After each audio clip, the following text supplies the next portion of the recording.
नमस्कार, news 18 special में आपका स्वागत। मैं राहुल ओझा आपके साथ। लोकसभा में अब से थोड़ी ही देर बाद वक्फ संशोधन बिल पेश होगा। दोपहर 1 बजे ये वक्फ संशोधन बिल पेश किया जाएगा। मंत्री किरेन रिजिजू संशोधन बिल पेश करेंगे। हालांकि देखिए, लगातार विपक्ष की तरफ से इसका विरोध भी किया जा रहा है और अब खबर की लोकसभा में ये वक्फ संशोधन बिल पेश होगा। दोपहर 1 बजे का वक्त होगा जब इस संशोधन बिल को पेश किया जाएगा सदन के अंदर। मंत्री किरेन रिजिजू संशोधन बिल पेश करेंगे।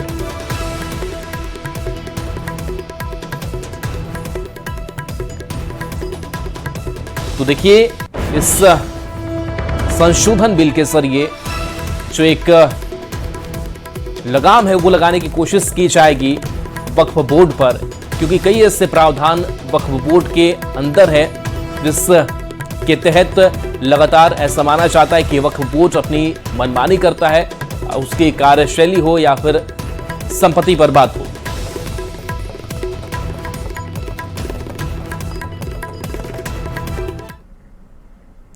वक्फ बोर्ड कानून में संशोधन पर बीजेपी के वरिष्ठ नेता मुख्तार अब्बास नकवी का भी बयान आया है। उन्होंने इससे वक्त की जरूरत बताया। उन्होंने कहा कि अगर विरोध है तो डिबेट करें।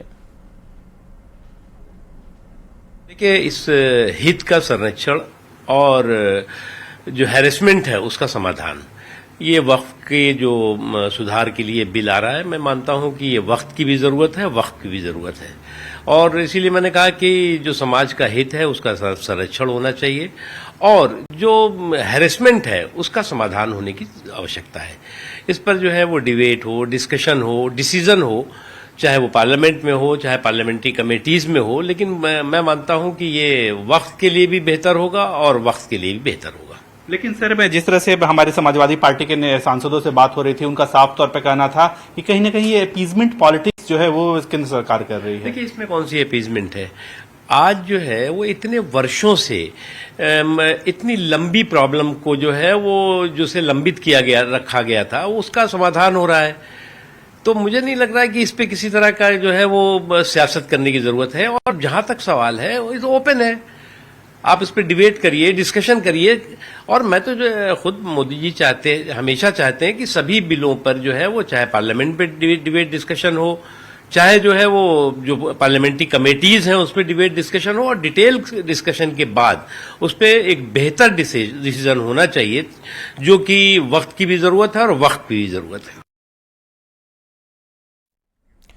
वक्फ बोर्ड संशोधन बिल को लेकर सियासत जारी है। आरजेडी सांसद मिसा भारती ने कहा कि हम लोग वक्फ बिल का विरोध करेंगे। हम लोग इसका विरोध करेंगे, वक्फ बोर्ड का जो सरकार ला रही है। लेकिन उसमें देखने की चीज़ ये होगी कि जो सरकार कह रही है कि इसमें महिलाओं का सशक्तिकरण की बात कही जा रही है, जिस तरह की बात कही जा रही है अल्पसंख्यकों के लिए, तो देखना होगा कि सरकार जो कह रही है क्या सही बिल में है या नहीं है। लेकिन सरकार को ध्यान देना चाहिए था जो इस देश के ज्वलंत मुद्दे हैं, जो पहली प्राथमिकता उनकी होनी चाहिए था कि बेरोजगारी पे बात करें, महंगाई पे बात करें, किसानों की आय। आप देख रहे हैं, दूसरी तरफ आप देख रहे हैं कि संसद के बाहर हमारे जितने भी इंडिया अलायंस के जो एमपीज हैं वो उसका विरोध कर रहे हैं, जिस तरह से प्याज की कीमतें बढ़ी हैं। और दूसरा आप देखिए ना कि एक तरफ आप बिल ला रहे हैं और दूसरी तरफ इस देश में अल्पसंख्यकों के साथ किस तरह का व्यवहार हो रहा है अलग अलग राज्यों में, तो उस पर सरकार चिंता जाहिर नहीं करती है, उस पर कोई चर्चा नहीं कराती है, उस पर प्रधानमंत्री जी का कोई रिएक्शन नहीं आता है। एक तरफ एनडीए इस बिल को पास करवाने की कोशिश करेगी, वहीं दूसरी ओर विपक्ष इसका पुरजोर विरोध कर सकता है। केंद्र सरकार ने कहा कि यह बिल लाने का मकसद वक्फ की संपत्तियों को सुचारू संचालन करना और उसकी देखरेख करना है।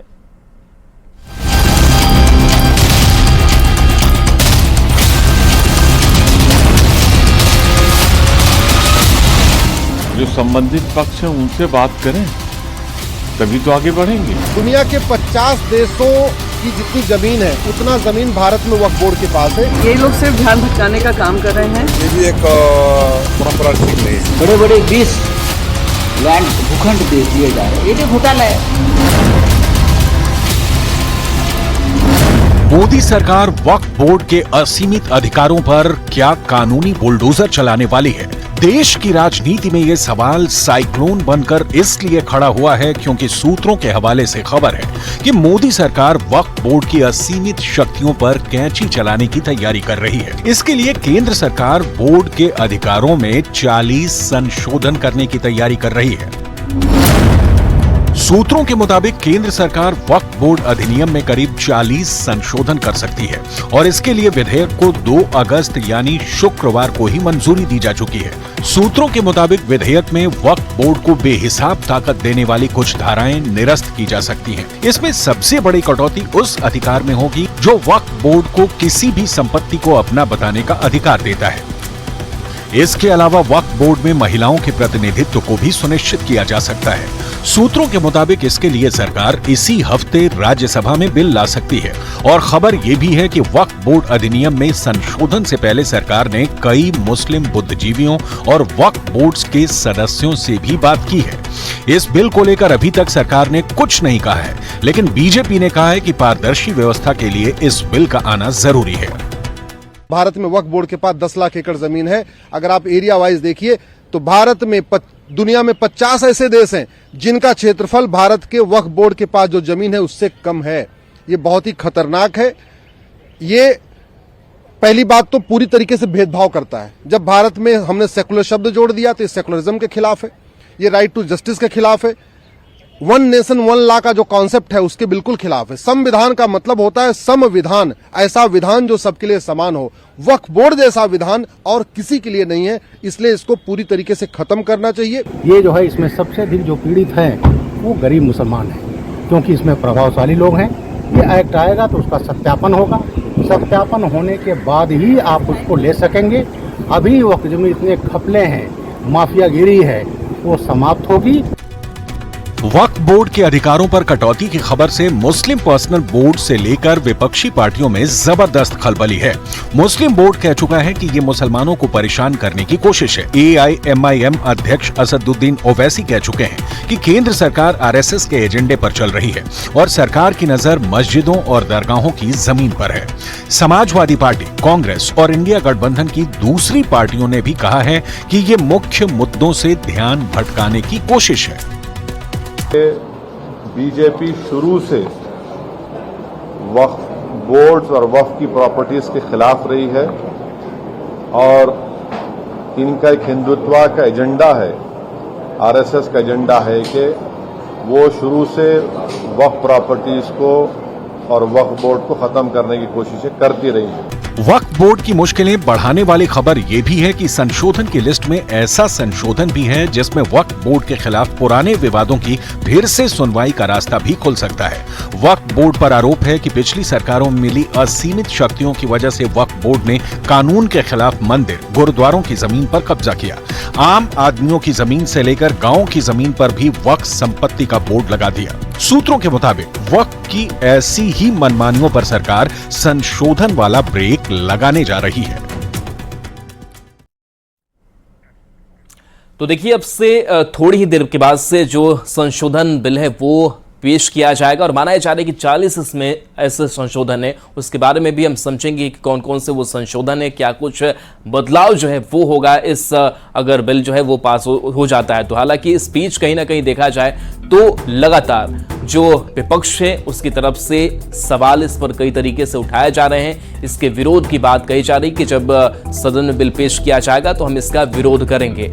लेकिन इन सब के बीच अब इस मामले पर सियासत भी तेज है। हालांकि जिस तरीके से वक्फ बोर्ड कई सालों से चल रहे हैं और ऐसे में कई उनकी मनमानियां भी है, तो वक्फ बोर्ड पर मोदी का क्या प्लान है? तो सरकार ने 40 बदलावों का जो प्रस्ताव है वो रखा है इस संशोधन बिल में। इसके साथ साथ सरकार ने 40 बदलावों का प्रस्ताव रखा है। जो 40 प्रस्ताव रखे गए हैं, अगर ये संशोधन बिल पास होता है तो ये संशोधन हो जाएंगे।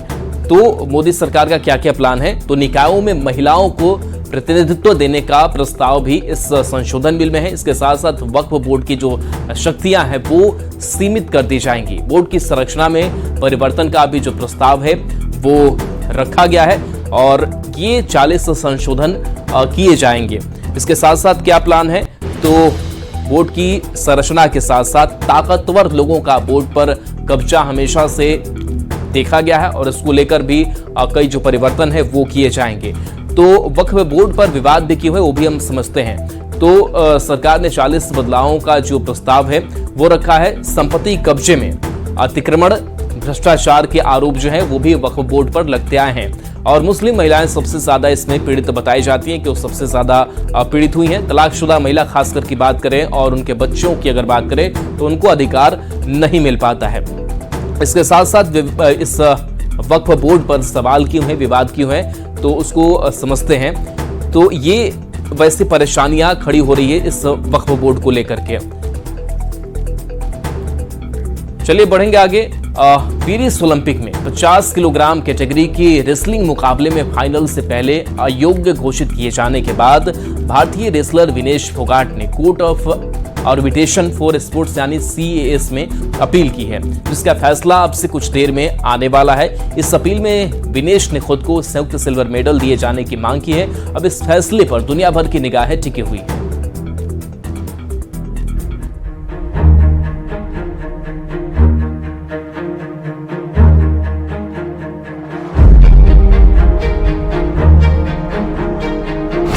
क्या विनेश फोगाट को मिलेगा सिल्वर मेडल? विनेश फोगाट की कोर्ट में अपील, फैसला आने वाला है। पेरिस ओलंपिक में विनेश फोगाट को सिल्वर मेडल मिलने की उम्मीद अभी टूटी नहीं है। उनको मेडल मिलेगा या नहीं, इसे लेकर आज अहम फैसला होगा। महिलाओं की 50 किलोग्राम वेट कैटेगरी के रेसलिंग फाइनल में अयोग्य करार दिए जाने के बाद भारतीय रेसलर विनेश फोगाट ने court of arbitration for sports में अपील की है। विनेश की इस अपील पर CAS की तरफ से आज फैसला आ जाएगा। विनेश ने खुद को अयोग्य करार दिए जाने के इंटरनेशनल ओलंपिक कमेटी के फैसले के खिलाफ अपील की है। उन्होंने मांग की है कि उन्हें 50 किलोग्राम वेट कैटेगरी रेसलिंग में संयुक्त सिल्वर मेडल दिया जाए। इसके साथ ही उन्होंने फाइनल मुकाबला खेलने की भी इजाजत मांगी थी, जिसे खारिज कर दिया गया। CAS विनेश के पक्ष में फैसला सुनाता है तो IOC को विनेश को संयुक्त रूप से सिल्वर मेडल देना होगा।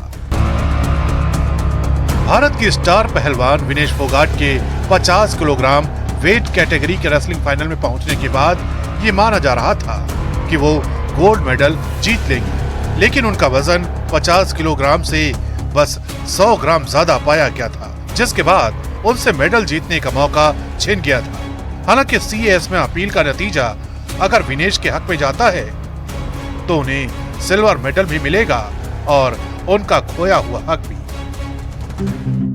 Court of arbitration for sports दुनिया भर में खेलों के लिए बनाई गई एक स्वतंत्र संस्था है। CAS का काम खेल से जुड़े सभी कानूनी विवादों का निपटारा करना है। 1983 में स्थापित court of arbitration for sports का काम खेल से संबंधित विवादों को मध्यस्थता के माध्यम से निपटाना है। CAS का मुख्यालय स्विट्जरलैंड के लुज़ेन शहर में है। महिलाओं की 50 किलोग्राम वेट कैटेगरी के रेसलिंग फाइनल में विनेश फोगाट के न लड़ पाने पर पूरे देश में हंगामा मचा है। प्रधानमंत्री नरेंद्र मोदी खुद भारतीय ओलंपिक संघ के अध्यक्ष PT उषा से विनेश फोगाट को हर संभव मदद देने को कह चुके थे, जिसके बाद विनेश के मामले में court of arbitration for sports में अपील की गई है।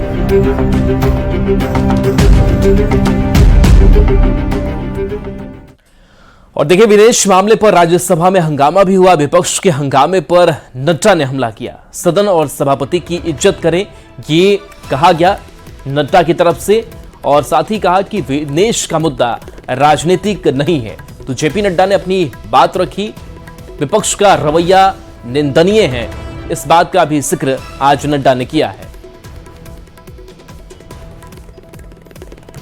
ये कोई पक्ष और विपक्ष का सवाल नहीं है, यह देश का सवाल है और सारा देश उनके साथ खड़ा है। ये भारतीय खेल को आगे बढ़ाने का विषय है, जिसके साथ सब लोग भावनात्मक तरीके से जुड़े हुए हैं और भावनाओं के साथ विनेश के साथ खड़े हैं। और मैं ये कहना चाहता हूं कि कल प्रधानमंत्री जी ने कहा चैंपियंस ऑफ चैंपियन, और साथ में प्रधानमंत्री जी ने कहा कि सारा देश खड़ा है।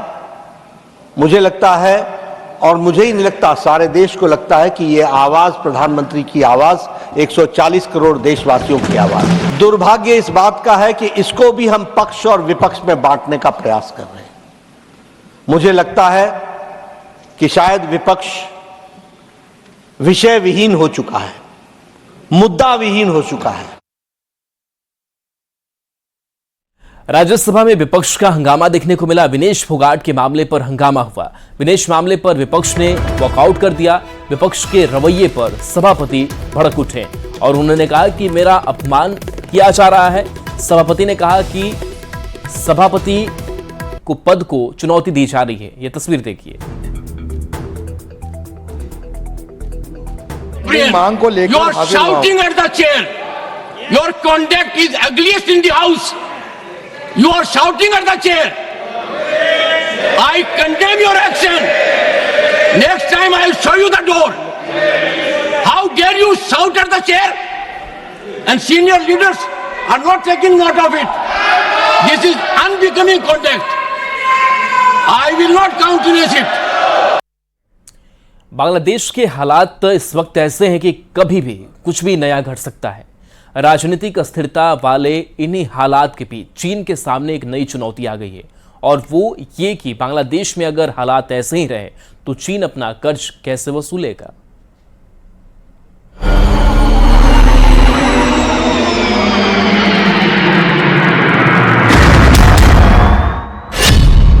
बांग्लादेश से कैसे कर्ज वसूलेगा चीन?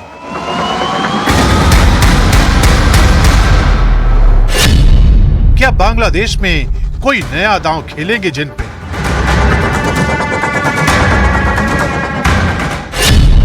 क्या होगी बांग्लादेश पर चीन की रणनीति? जिस चीन ने दुनिया के छोटे छोटे देशों को अपने कर्ज के जाल में फंसा रखा है, वो चीन इस वक्त बेहद परेशान है और चीन की परेशानी की वजह है बांग्लादेश से आने वाली ये तस्वीर। शेख हसीना सरकार के तख्ता पलट के बाद से बांग्लादेश के हालात में ऐसी अस्थिरता आई है कि कब क्या हो जाए कहा नहीं जा सकता। यही वजह है कि शी जिनपिंग की नजरें इस वक्त बांग्लादेश से जुड़े एक एक घटनाक्रम पर टिकी हुई।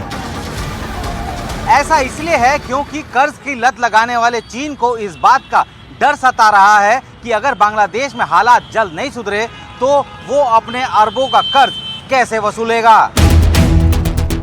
शेख हसीना से चीन के अच्छे रिश्ते रहे हैं, लेकिन चीन ने खालिदा जिया के साथ भी अपने संबंधों को बनाए रखा है। 2016 में शी जिनपिंग बांग्लादेश के दौरे पर गए तो उन्होंने खालिदा जिया के साथ भी मुलाकात की थी। रिपोर्ट के मुताबिक बांग्लादेश के ऊपर $100 बिलियन से ज्यादा का विदेशी कर्ज है, जिसमें से बांग्लादेश को चीन के हिस्से के $125 बिलियन हर साल चुकाने होते हैं। चीन बांग्लादेश को सबसे ज्यादा कर्ज देने वाला देश है और साल 2023 के अंत तक बांग्लादेश पर चीन का $5 बिलियन अमेरिकी का कर्ज बकाया था। जुलाई 2024 में ही शेख हसीना 4 दिन के लिए चीन दौरे पर गई थी और चीन से अतिरिक्त $5 बिलियन के कर्ज की मांग की थी, लेकिन चीन ने महज $140 मिलियन देने का ऑफर दिया था। सूत्रों के मुताबिक उस वक्त शेख हसीना जिनपिंग के साथ एक बड़ी मीटिंग करना चाहती थी, लेकिन शेख हसीना को वो मौका भी शी जिनपिंग ने नहीं दिया। लिहाजा वो अपना दौरा बीच में ही छोड़कर ढाका वापस लौट आई थी। लेकिन अब शेख हसीना सरकार सत्ता में नहीं है। बांग्लादेश के हालात पूरी तरह से बदल चुके हैं। ऐसे में चीन के सामने सबसे बड़ी चुनौती यही है कि वो बांग्लादेश से बकाया कर्ज कैसे वसूलेगा। एक रिपोर्ट के मुताबिक चीन ने कुल 165 छोटे और जरूरतमंद देशों को 20,000 प्रोजेक्ट के लिए $1.34 ट्रिलियन का कर्ज दिया हुआ है, लेकिन चीन की गिद्ध दृष्टि के सामने इस वक्त वो बांग्लादेश घूम रहा है, जहां राजनीतिक हालात पल पल बदल रहे हैं, जहां चुनौतियां लगातार बड़ी होती जा रही हैं।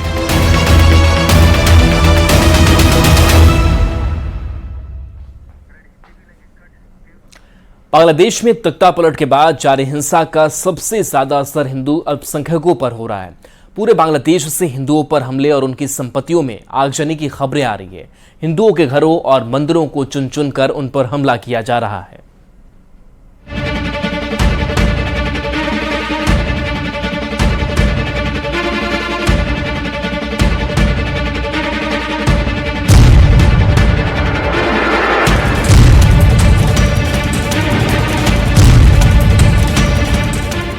बांग्लादेश में तख्तापलट के बाद जारी हिंसा का सबसे ज्यादा असर हिंदू अल्पसंख्यकों पर हो रहा है।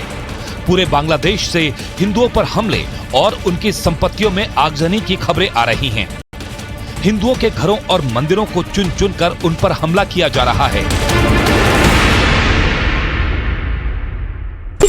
যাওয়ার সময় উল্টো দিক থেকে এসে আমার বাসার মধ্যে ঢুকে, আমার বাবা একজন ব্যবসা করে, সে তার ব্যবসার প্রতিষ্ঠান, আমার ভাই একজন ডাক্তার, ছোট কাকার ছেলে, তার চেম্বারও আমাদের বাসার মধ্যে। এই চেম্বারের মধ্যে ঢুকে আমাদের পুরো ভাইরা চুইরা কিচ্ছু রাখে নাই। আমার কাকাকে খুঁজতেছিল, আমার ভাইকে খুঁজতেছিল, মানে এরা কোথায়। আমার মা বাইরে ছিল, আমার মা শুধু নিরুপায় হয়ে দাঁড়ায় দেখতেছে যে ঘরে ফ্যান বলেন, খাবার জলের জগ বলেন, একটা গ্লাস বলেন, কিচ্ছু রাখে নাই। পিটাই ভাইয়া ফেলাইছে। বাবা যতটুকু পারছে ছবি তুলছে এবং বাবারে মারছে, বাবার গায়ে হাত দিছে। আর আমার ছোট কাকা তো পলাই আছে, আমার ছোট কাকাকে ওরা খুঁজতেছে। মানে আমরা কতটা নিরুপায় আজকের এই ছাত্রদের কারণে। আমরা এখন কি দেশ ছেড়ে নিজের জায়গা জমি ছেড়ে কি আমরা ইন্ডিয়া পালাই যাবো এটা মনে করতেছে সবাই। কেন ইন্ডিয়া যাব? আমরা স্বাধীন দেশে বাস করি না? আমরাও দেশের নাগরিক না? তো তাহলে কেন আমাদের সাথে এরকম হবে? আমরা তো স্বাধীনতা, ঠিক আছে, সবই ঠিক আছে। वर्ल्ड हिंदू फेडरेशन के बांग्लादेश चैप्टर की रिपोर्ट के मुताबिक बांग्लादेश के 39 जिलों में हिंदुओं को बनाया गया निशाना। घरों से लेकर मंदिरों तक में तोड़फोड़, आगजनी और लूट। हिंदू नेताओं की हत्या की गई है और उनके घरों को जलाया गया है। राजनीति से जुड़े हिंदू नेताओं को खास तौर पर निशाना बनाया जा रहा है। हिंदू महिलाओं को अगवा करने की भी खबरें सामने आ रही हैं। बांग्लादेश में मौजूद हिंदुओं के हालात पर भारत में भी चिंता जाहिर की जा रही है।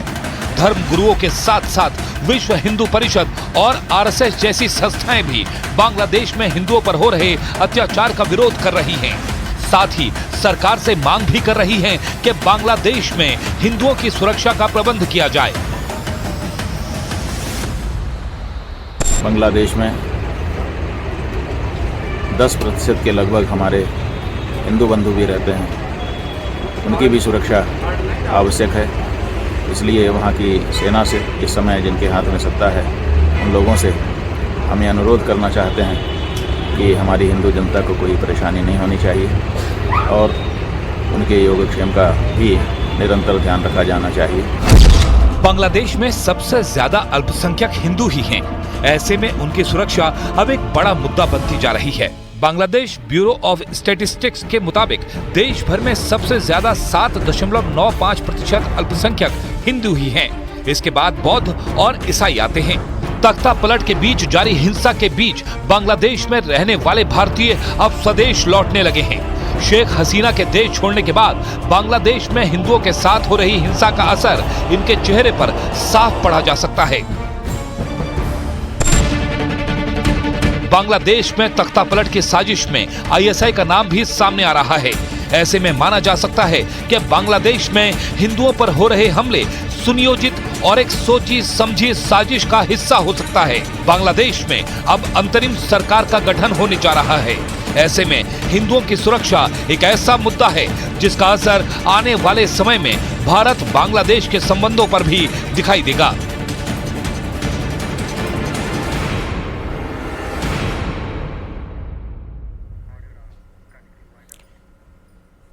और चलिए न्यूज़ 18 बिहार